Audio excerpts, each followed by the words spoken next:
Ang luha ay hindi basta-basta papatak kung hindi naman para sa isang taong mahalaga.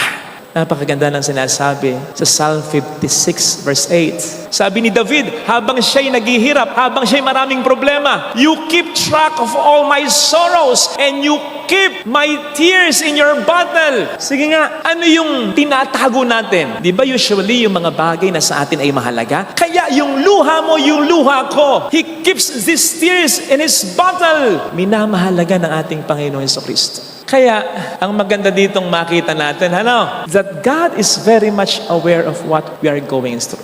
Hindi siya katulad ng iba nating mga kahit close na kaibigan na kinakailangan mo pang i-explain sa kanya kung bakit ka umiiyak. Ano ang gagawin niya sa botelyang yan? Sa palagay ko, pagharap natin sa kanya, pagpasok natin sa kalangitan, itong isa sa mga isasalubong niya sa atin. Yung botelya ng mga luha na yan. Na para bang sasabihin niya sa atin while holding that bottle near His heart, I was with you in every painful situation of your life. Kasama mo ako sa pag-iyak mo, naiintindihan ko mga luha mo, pinapahalagahan ko ito, alam ko ang dahilan at gumawa ako ng paraan. I was hugging you, I was guiding you, I was leading you, I was healing you, I was with you. Ngayon, ito na ang botelya ng mga luha mo. And the Lord will wipe away all our tears. Sasabihin niya sa atin, tahan na, tama na pagluha, nasa langit ka na. Sapagkat dito wala ng kamatayan, wala ng sakit, wala ng dalamhati, wala ng pag-iyak, wala ng pagdurusa. Sapagkat ang mga dating bagay ay bago na.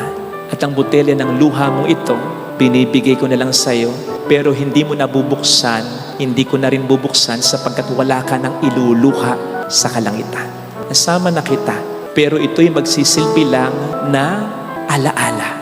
Yes, ng mga masasakit mong karanasan, pero ng mga masasakit mong karanasan na iyong napagtagumpayan kasi I was with you, ikaw ay aking tinulungan. Kaya, anak, walang pumatak na luha mo na aking sinayang.